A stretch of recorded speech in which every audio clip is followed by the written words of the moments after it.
Muitas filosofias antigas diziam que Deus estava distante, intocável, longe da sujeira e do barulho das cidades humanas.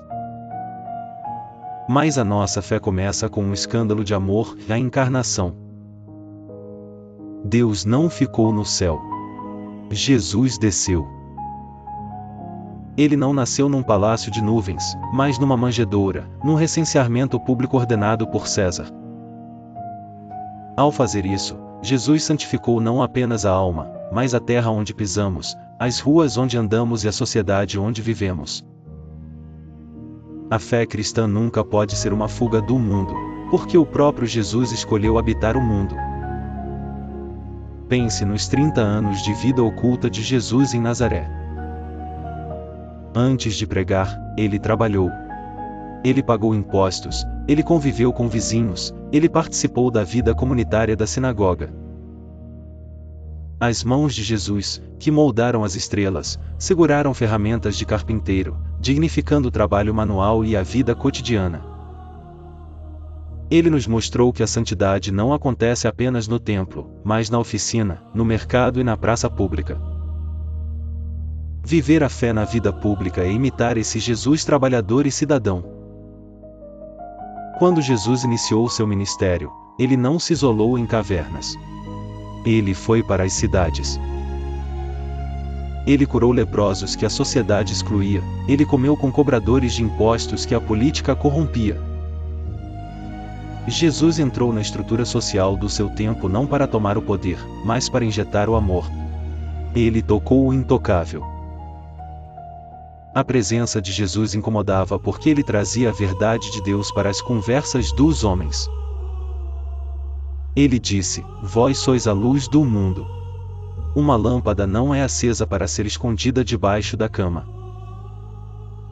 Se a nossa fé em Jesus fica trancada dentro do quarto ou apenas dentro da igreja, ela perde o seu sabor. Jesus nos chama a ser sal. O sal só serve se dissolver na comida para dar gosto. Nós devemos nos dissolver na sociedade e na política, na educação, na cultura e levando o sabor de Cristo. Portanto, não tenha medo de levar Jesus para o seu trabalho ou para a sua escola.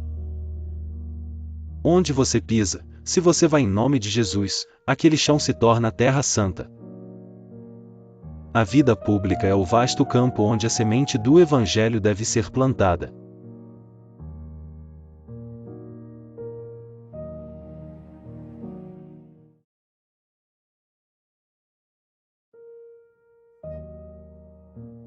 Após a gloriosa subida de Jesus aos céus, os apóstolos não se limitaram a fundar uma escola de pensamento ou uma nova filosofia religiosa. Eles inauguraram algo inédito na história da humanidade, uma nova sociedade, uma verdadeira família espiritual enraizada no amor radical. O livro dos Atos dos Apóstolos descreve este fenômeno com palavras que ainda hoje nos desafiam: a multidão dos fiéis era um só coração e uma só alma. Eles compreenderam que seguir Jesus não era apenas uma decisão individual, mas uma transformação coletiva. Ninguém considerava exclusivamente seu o que possuía, pelo contrário, tinham tudo em comum. Essa partilha não nascia de uma imposição estatal ou de uma ideologia política humana, mas transbordava do encontro real com o Espírito de Jesus. Ao olharem para o irmão necessitado, eles não viam o estranho, viam o próprio rosto de Cristo suplicante.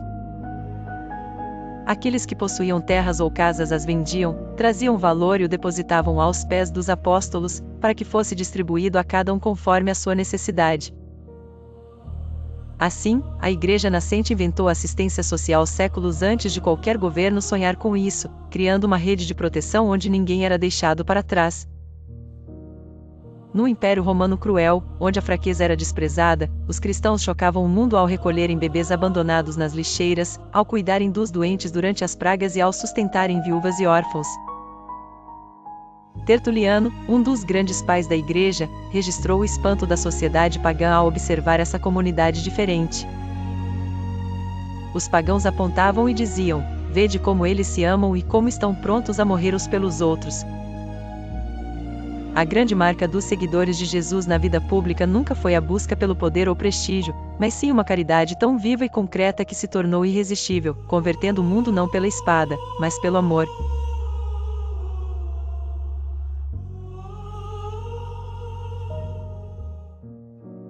Certa vez, um doutor da lei, buscando justificar suas próprias limitações no amor, lançou a Jesus uma pergunta que ecoa através dos séculos: e quem é o meu próximo?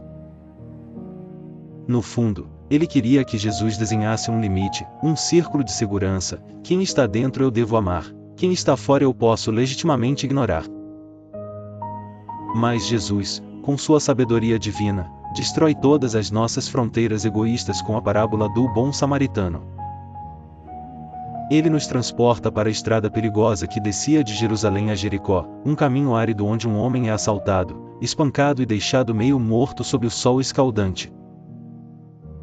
Pela mesma estrada, passam dois homens dedicados ao culto divino, um sacerdote e um levita. Ambos veem o corpo ensanguentado, mas ambos desviam o olhar e passam ao largo. Talvez tivessem pressa para chegar ao templo, talvez temessem a impureza ritual do sangue. O fato trágico é que eles separaram a fé da vida, o culto a Deus do amor ao irmão. A religião sem misericórdia tornou-se estéril. Então, surge na cena um samaritano, alguém considerado herege e inimigo pelos judeus da época. Mas é justamente este inimigo quem para. Seus olhos não veem um rival político ou religioso, veem um ser humano sofredor. O samaritano desce de sua montaria, aproxima-se e toca as feridas sujas, derramando azeite e vinho, em um custo pessoal, um gasto de seus próprios recursos. Ele não apenas presta os primeiros socorros, mas coloca o homem em seu animal, leva-o a uma estalagem e paga por sua recuperação. Jesus conclui devolvendo a pergunta: qual destes se fez o próximo? A lição é cortante: o próximo não é aquele que tem meu sangue ou minha crença, o próximo é qualquer um que cruze meu caminho precisando de ajuda. A fé na vida pública exige que tenhamos a coragem de parar nossa agenda para curar as feridas do mundo, pois em cada homem caído, é Jesus quem espera por nossa compaixão.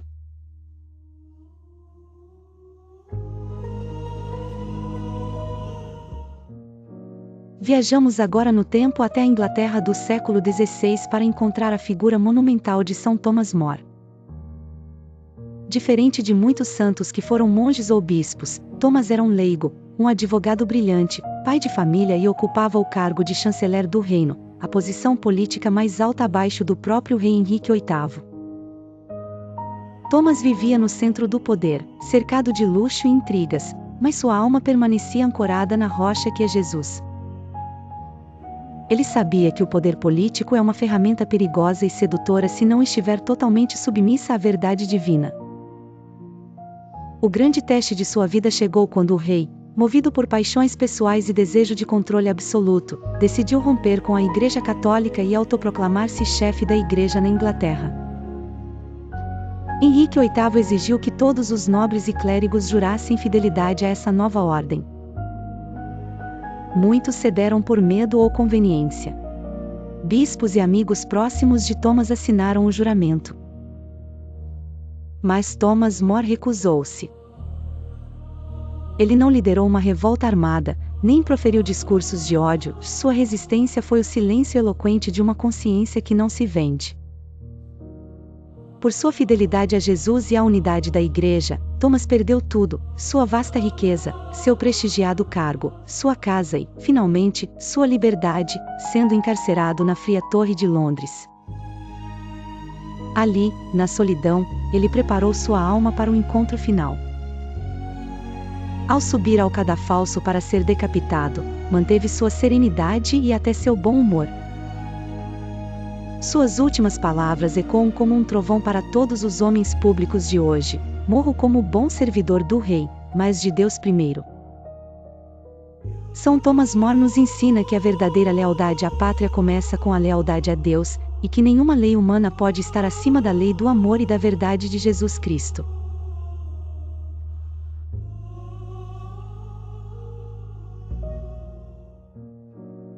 Quando observamos a natureza, ficamos fascinados com a organização de um formigueiro ou de uma colmeia.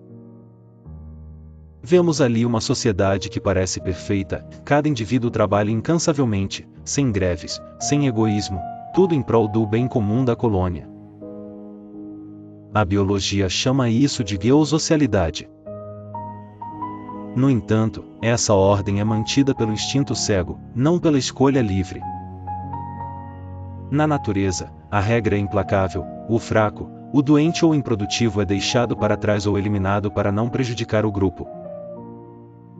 É a sobrevivência do mais apto em sua forma mais crua. Mas a sociedade humana, criada e redimida por Jesus, é chamada a uma ordem infinitamente superior. Nós recebemos o dom terrível e maravilhoso da liberdade. Diferente da formiga, nós podemos escolher amar. A civilização cristã inverteu a lógica da selva. Inspirados pelo Evangelho, nós acreditamos que o valor de uma pessoa não está na sua utilidade ou na sua força, mas na sua dignidade intrínseca de filho de Deus. Onde a natureza disse descarte o fraco, Jesus disse cuidai do fraco. Esta é a revolução da caridade. Quando construímos hospitais para cuidar de quem não pode pagar, quando protegemos a vida do nascituro ou do idoso em fim de vida, estamos desafiando o determinismo biológico e instaurando o reino de Deus. O cristão na vida pública luta para construir o que São João Paulo II chamou de civilização do amor.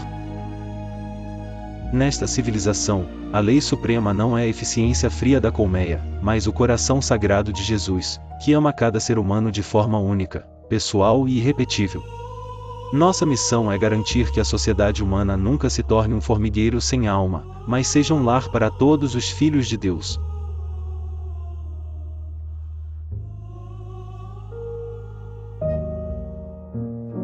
Muitos céticos afirmam que uma sociedade verdadeiramente cristã e justa é uma utopia impossível de realizar na Terra. Mas a história nos prova o contrário com um dos capítulos mais belos da humanidade: as arreduções jesuíticas na América do Sul. Durante os séculos 17 e 18, padres jesuítas e indígenas guaranis uniram fé e cultura para construir cidades prósperas no coração da selva, que encantaram filósofos e reis. Não eram apenas missões religiosas, eram comunidades organizadas onde a fome e a miséria eram desconhecidas. Nas reduções, a economia funcionava sem a idolatria do dinheiro. Tudo era partilhado, inspirado diretamente no modelo dos apóstolos de Jesus em Jerusalém.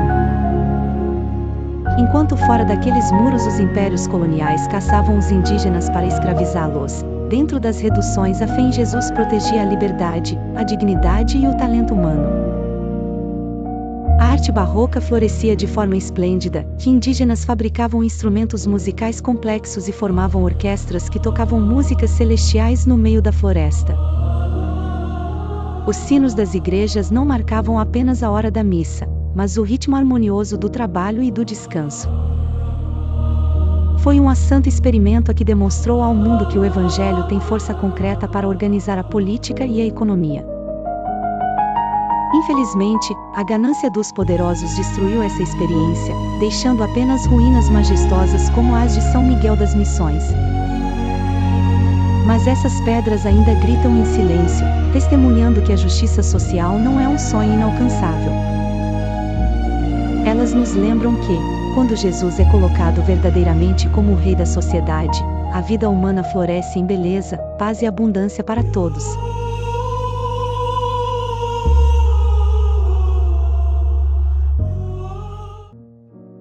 Em meio à complexidade dos problemas modernos, muitas vezes ficamos paralisados, sem saber como agir concretamente na vida pública. Será que devemos apoiar esta ideologia ou aquele partido? Para não nos perdermos, a Igreja, com a pedagogia divina de Jesus, nos entrega um mapa seguro e prático, as 14 obras de misericórdia. Elas não são meras sugestões, são a verdadeira constituição do cidadão do reino de Deus. As 7 obras corporais nos chamam a uma ação direta, em dar de comer a quem tem fome, dar de beber a quem tem sede, vestir o nu, acolher o peregrino, assistir os enfermos, visitar os presos e enterrar os mortos. Isso vai muito além da filantropia ou do humanitarismo secular. Quando realizamos essas obras, estamos tocando, literalmente, na carne ferida de Jesus. Mas a nossa missão não para no corpo, a alma humana também tem fome. Por isso, as 7 obras espirituais são urgentes em nossa sociedade confusa, e ensinar os ignorantes, dar bom conselho, corrigir os que erram, consolar os aflitos, perdoar as injúrias, suportar com paciência as fraquezas do próximo e rezar por vivos e defuntos. Imagine o impacto revolucionário se vivêssemos apenas uma destas obras por dia. Na era das redes sociais, onde o ódio e o cancelamento reinam, suportar com paciência e perdoar as injúrias são atos de heroísmo espiritual. Eu te convido hoje a fazer um exame de consciência social, não baseado em teorias políticas, mas neste checklist do amor. Pergunte a si mesmo: a quem eu servi hoje? Lembre-se, as únicas mãos que Jesus tem para abençoar, curar e alimentar este mundo hoje são as suas. Se elas permanecerem fechadas, o mundo continuará frio e escuro.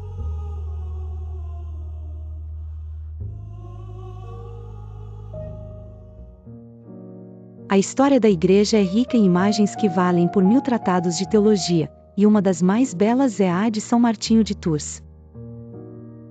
Martinho era um jovem soldado do exército romano, um homem habituado à dureza da guerra e à disciplina do Estado. Certo dia, num inverno rigoroso no século IV, ao passar a cavalo pelos portões da cidade de Amiens, na França, deparou-se com uma cena comum, mas terrível: um mendigo seminu, tremendo violentamente de frio, ignorado por todos que passavam apressados. Martinho, embora ainda fosse catecúmeno e não batizado, sentiu seu coração ser atravessado pela compaixão de Cristo. Não tendo dinheiro consigo, ele tomou a única coisa que possuía de valor, sua capa militar romana. Sacou sua espada, a arma feita para ferir, e usou-a para um ato de amor, cortando o manto robusto ao meio para cobrir o corpo daquele desconhecido. Aquele gesto simples foi um ato de subversão, a lógica da força curvando-se diante da necessidade do fraco. A tradição nos conta que, na noite seguinte, Martinho teve um sonho que mudaria sua vida para sempre. Ele viu Jesus cercado de anjos, vestindo exatamente aquele pedaço de capa velha e rasgada. O Senhor disse aos anjos: Martinho, ainda catecúmeno, me cobriu com este manto. Esta visão revela a mística profunda da vida pública. A verdadeira nobreza não está na patente, no cargo político ou na conta bancária, mas na capacidade de se compadecer.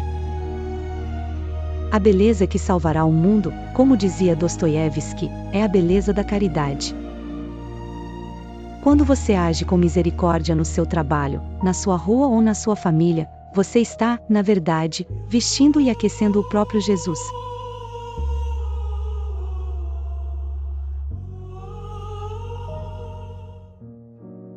No final do século XIX, o mundo passava por uma transformação brutal com a Revolução Industrial. O progresso técnico trazia riqueza para alguns, mas esmagava multidões. Homens, mulheres e até crianças trabalhavam jornadas desumanas de até 16 horas em fábricas insalubres, tratados não como pessoas, mas como peças descartáveis de uma engrenagem. O lucro havia sido colocado acima da vida humana. De um lado, o capitalismo selvagem explorava sem piedade; do outro, o comunismo surgia pregando o ódio de classes e o ateísmo como solução. Nesse cenário de caos e sofrimento, a Igreja não se calou.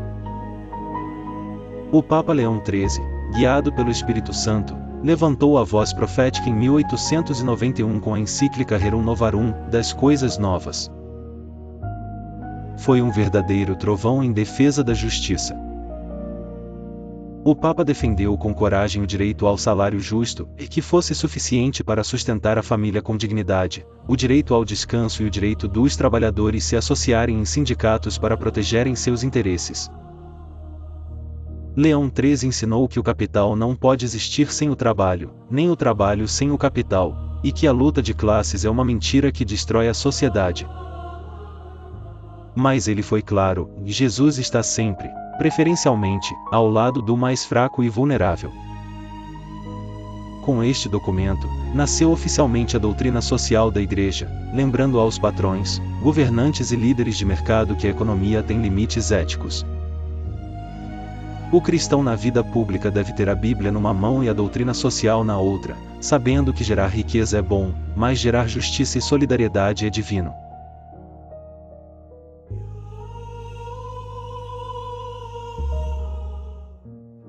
Toda a nossa jornada de fé, toda a história humana e todas as nossas escolhas na vida pública caminham para um ponto final: o encontro definitivo com Deus. No Evangelho de Mateus, capítulo 25, Jesus nos rasga o véu do tempo e nos revela, antecipadamente, como será o exame final da nossa existência. É uma cena majestosa e terrível: o Filho do Homem em sua glória, separando as nações como o pastor separa as ovelhas dos cabritos. E qual será a pergunta decisiva? Surpreendentemente, Jesus não nos interrogará sobre a quantidade de riquezas que acumulamos, sobre os títulos acadêmicos que conquistamos, ou sobre o sucesso político e a fama que tivemos. O Rei dirá aos que estiverem à sua direita: Vinde, benditos de meu Pai, porque tive fome e me destes de comer, tive sede e me destes de beber, era peregrino e me acolhestes, estava nu e me vestistes. A salvação eterna, o destino da nossa alma imortal, está misteriosamente ligada a como tratamos o nosso irmão aqui e agora. Jesus revela o segredo final: em verdade vos digo que, todas as vezes que fizestes isso a um destes meus irmãos mais pequeninos, foi a mim que o fizestes. O rosto de Deus está escondido, esperando para ser reconhecido no rosto do pobre, do doente, do trabalhador explorado, do vizinho difícil. A fé sem obras é morta, a fé que não se torna vida pública, serviço e amor, é vazia. Que ao final da nossa peregrinação terrestre, possamos ouvir a doce voz de Jesus nos chamando pelo nome, confirmando que, ao amarmos o próximo, nós amamos a Ele acima de todas as coisas. Esta é a verdadeira visão da fé.